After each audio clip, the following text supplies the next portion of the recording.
Listening to Guys at 5 on Mondays with Cynthia and Eileen and Cliff and Jennifer, a.k.a. Go! Oh, the siren of science. Oh, no. Oh, my God. Oh. I love your new system. Oh, that's what, yeah. With science. Yeah. Okay. Wouldn't you agree, Jennifer, that part of science is it's a hit or miss thing a lot of times before you make those big breakthroughs? That's why Cliff is trying these different things. Now, this seems to be, it seems to be double the wait time, but maybe not once we get it going. Let's see if this does we need to do a it. controlled experiment. Okay, How here about we go. this? Ready? Hit it. Okay, now turn it off. Okay, got it. Okay. Okay, we've honed in on it just as she's here, and we don't need to hear it again. Okay. Oh, are we not hearing you? Well, I'm not hearing me. Yeah, that's true. Where is the... There, you got to go into the... Talk into the letters. Yes. Oh, yes, that's Is it. it louder? Oh, okay. Well, yeah. Okay, good. About as good as it's going to get. Okay. Is that better? Yeah. Yeah. Oh, Okay, yeah. There Much you go. Okay. better. Oh, okay. There we go. Okay. Okay. I think your earphones were turned down, so if you want them louder, we can do that too. No? Okay. Okay. You good? Anyway, all right, so let's hear what we're hearing about today. Well, I wanted to talk to you about brain training. I need it. Where do I sign up? Yeah. From the sounds of the fights at Walmart, it seems like a lot of people need some brain training around here. I don't know. As if that were the first sign of the apocalypse. Anyway, no, this is more about as we age and our brains change, what can we do about it? Yeah. And I'm sure that, I've certainly noticed my brain can be a little bit foggier now than it has been in the past. And you're only starting, girlfriend. I'm only starting, I know. Ask Eileen and me. We really... Well, me, especially. But this is they've been doing a lot of studies about multitasking, actually, and this is really important because all of this technology is providing us with constant stimulation, and we're having to do multiple things at once. Right. And we're being told not to do that while no texting while we're driving, those kinds of things. Yeah. But more and more, we need to be changing our focus and handling more and more information through the computer. So the scientists have been doing a lot of studies about this multitasking. And the good news is that they found that with practice and with particular video games, you can actually train your brain to learn to multitask more efficiently. But while I was researching this, I found out some very interesting things about the brain that I thought you would want to know. One is the brain is only 3 pounds, and I thought that was just amazing. I mean, as much as it controls your whole body, it's only 3 pounds, but it has So then how come your head is so heavy? well, your skull. Oh, yeah. weighs Okay. a lot. Okay, there you go. But there's 100 billion neurons in your brain. Wow. And each of those neurons, I mean, maybe we should talk about a neuron because people talk about your neuronal activity. Mm-hmm. Each neuron is like a little tree. It's like a little branching tree, and the limbs reach out and they touch other neurons. And the connections that they make is really what fires memories and thoughts and everything. So each neuron can actually have thousands of connections with other neurons. So if you multiply that by 100 billion, there's actually trillions and trillions of connections that happen in your brain. Wow. And so every memory that you have is essentially a connection of neurons. Every thought that happens. And every time a connection happens, your brain physically changes because there's like a new connection being made. A new electrochemical pathway is being established. So as I'm talking here, by the time I get to the end of the sentence, my brain will have changed. And so will yours because you just listened to what I had to say. But is it replacing other things, or are you saying that these neurons are basically every second expanding like logarithmically, just tons and tons? No, they're not expanding, but they're changing connections. It's like you're holding hands in a big long chain, and then you would switch off and hold hands with other people. Oh, I see. And what happens is the more that you carve in these pathways, so the more that you do something over and over and over again, it strengthens the pathway. Hang on one second, Jennifer. We got a call. Go ahead. Hi, you're on KSVY.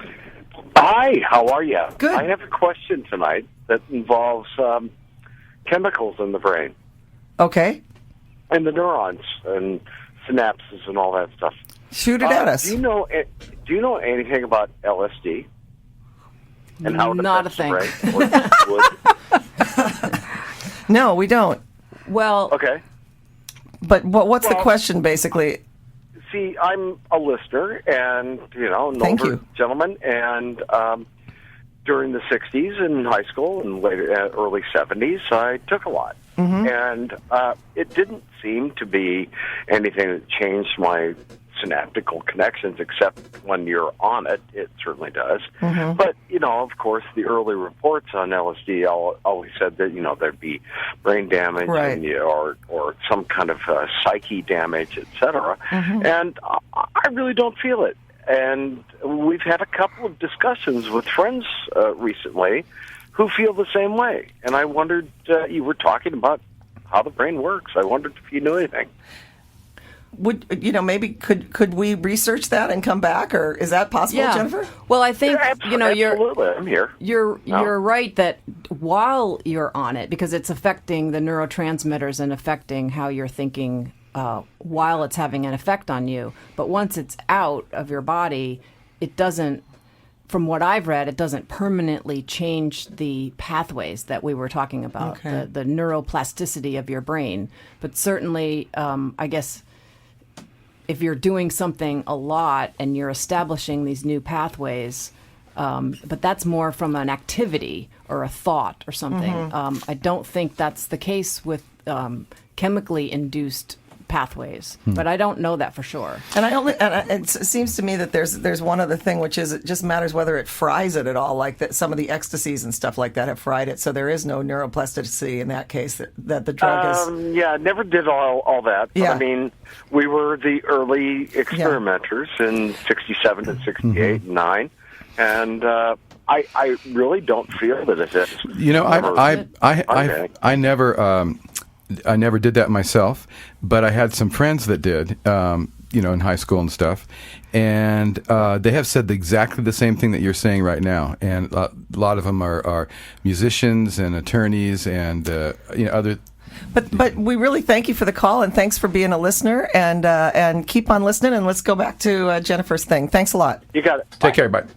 Yeah, I think the good news is that a lot of the studies that they're showing are that you can change whatever's happening. So you can, if you are noticing a memory loss or inability to multitask, there are now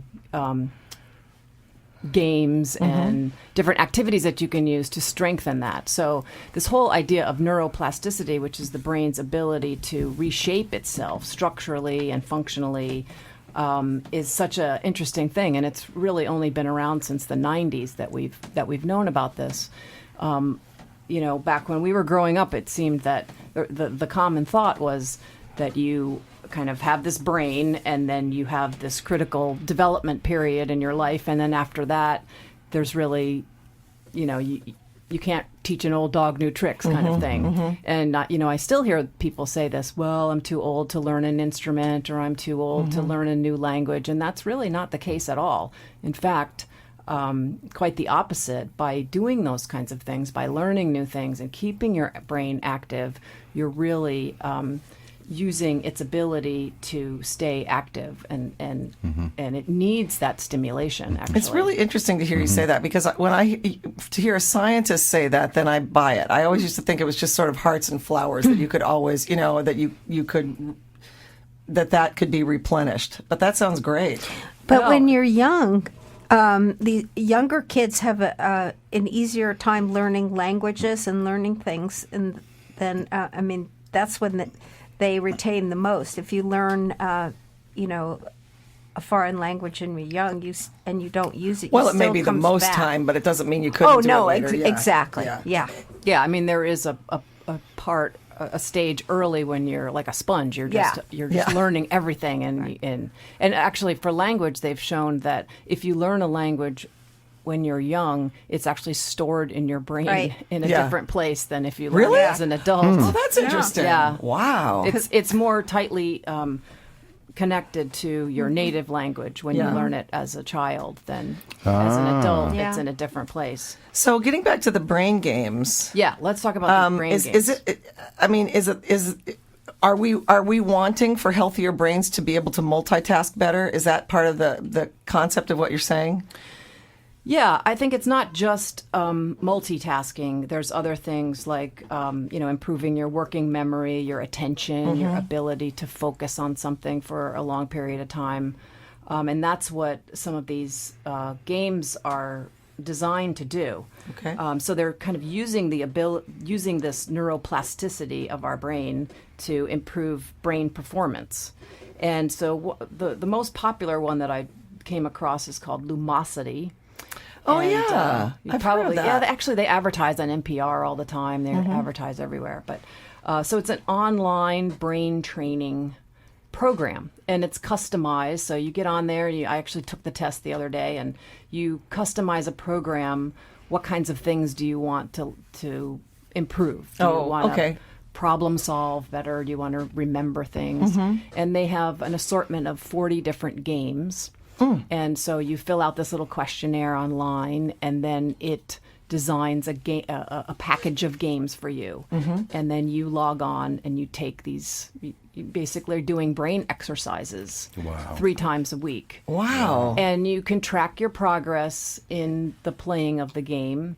And you can also, for those competitive people, you can compare yourself to the other millions of users that are logged on to this thing.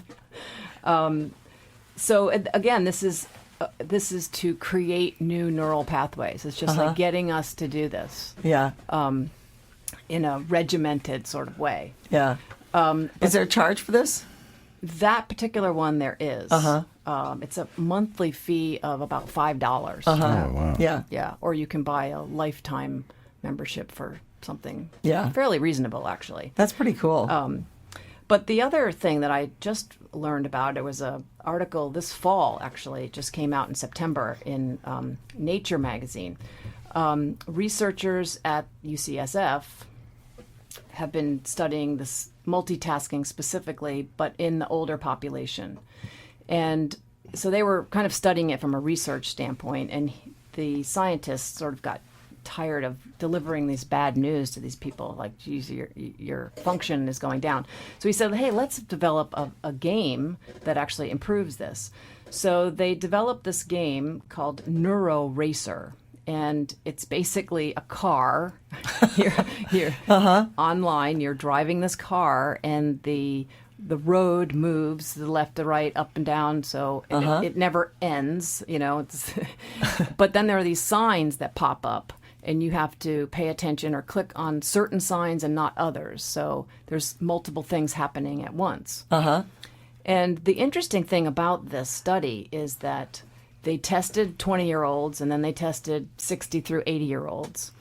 And then they trained the older population for a month. And the older population actually did better than Really? the 20-year-olds Wow. that hadn't been trained. Yeah. So the baseline, after training, they did better than the 20-year-old baseline. Because of their ability to concentrate, maybe? Well, this game exercised Oh, the ability good. to multitask. Wow. Wow. I But think the I would do other- bad at that only because when you do those kind of race games at the video arcade, I am always smashing into deer and stuff. So I think, but it's probably not made that Well, way. maybe yeah. this game is good for you. I don't know. It might be right up what I need. Yeah. It might help the deer population quite a bit. Yeah.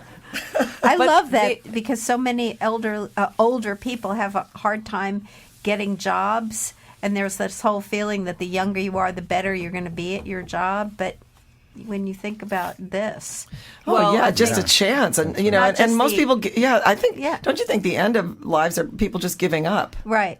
Yeah. Well, and this is part of this myth that, well, I can't learn anything new. Right. Yeah.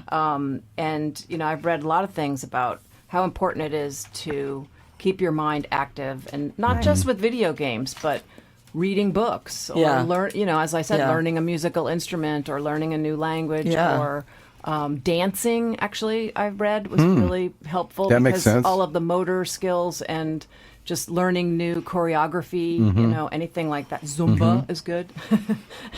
And, if I had $1 for all the 80-year-old Zumba participants, but no, it's true. I think balance is huge. Yeah, anything where you're leaving your comfort zone is good for your brain. I mean, even brushing your teeth with the opposite hand. Yeah. Or, you're going into a room, don't turn on the lights. Try to figure out where you're going. And so you're just using your brain in a different way, and it's actually helping quite a bit. But the other thing I wanted to say about this study at UCSF was it wasn't just the performance in the game. So a lot of controversy about these games is, are you just learning to play the game better, and it's not really improving your cognitive function? But they actually did studies that had memory tests, and they also looked at brainwave functioning, and they showed a difference of the people that had been through the training versus the people that had not been through the training. So it seems like the improvements are carrying over to other more useful functions in the world than driving your car and not hitting deer. Wow. Although that's useful too. Yeah, well, the bar's low there. But did the people who demonstrated the better wave functions, did they feel that effect?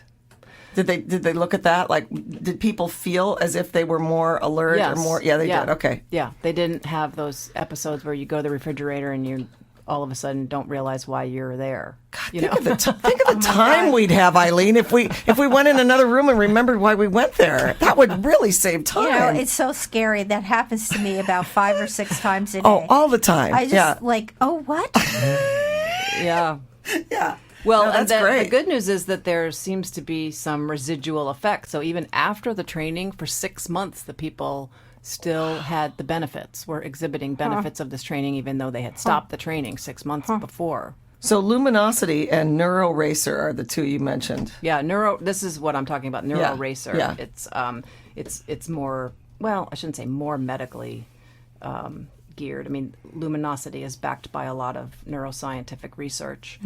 But this particular one from UCSF, NeuroRacer, I talked to the researcher, and Dr. Adam Gazzaley, and he is actually pursuing FDA approval for this game to be used as to be prescribed as a medical treatment. So that would be the first time that a video game is looked at as a treatment modality, to be under the FDA. People so that's who have kind of had an interesting idea damage. that he's going is. in that direction. Yeah. What's that, Eileen? Would this be used when you say treatment for people who have had some damage to the brain? Or No, I think he's looking at it for, as you get older, you get a prescription for this video game or something more customized to whatever your weaknesses are. I don't know. Of course, you have to admit that's a little sort of Orwellian. Like, okay, Mr. Jones, you're 60. Go on the net and play the game. I want to try them though. I'm totally into it. I think it sounds great. Certain people may not need it because they have the kind of life and they're doing things that they expand out. But if you have nothing else going on, and that would be the reason you would prescribe it to someone. Like I think people who retire too young. And they just don't have any outlet, and they need something like this to maybe just get them to the next point where they will spend more time doing it. Or I would just like to do it because I think I'm forgetting a lot. Oh, yeah. I mean, me I'd like too. to do it just to kind of, okay. Yeah. There's some other ones, braintrain.com, mindspark.com, lumosity.com, Posit Science. I mean, if you just type in brain games, all kinds of stuff comes up. And if you want to read about that particular UCSF study, if you type in NeuroRacer into Google, you'll get all kinds of articles. Oh, I just wanted to mention the articles. It was in the New York Times. It was in all kinds of mainstream press, but my favorite article was in Popular Science about this study. It was called "Video Game Makes Grandpa as Good at Multitasking as Grandkids." Great. Right on. Yeah. Yeah, that's good. So there, take that, grandkids. Yeah, you little It whippersnapper. reminds me of a comic years ago who said, Ronald Reagan is 76 years old and he's got his finger on the button. He goes, my grandfather's 76 years old and we don't even give him the remote control for the television set. Oh, yeah, there you go. But I'm saying, okay, well, listen. Really cool stuff. Really cool stuff. Yay! Aren't we lucky to have the siren of science? Yeah. Yes. Oh, man. Oh, this is never going to work. Oh, Okay. She blinded me. See? Whoop, whoop. Say the siren. The siren of science. There we go. Woo! Okay. Yay.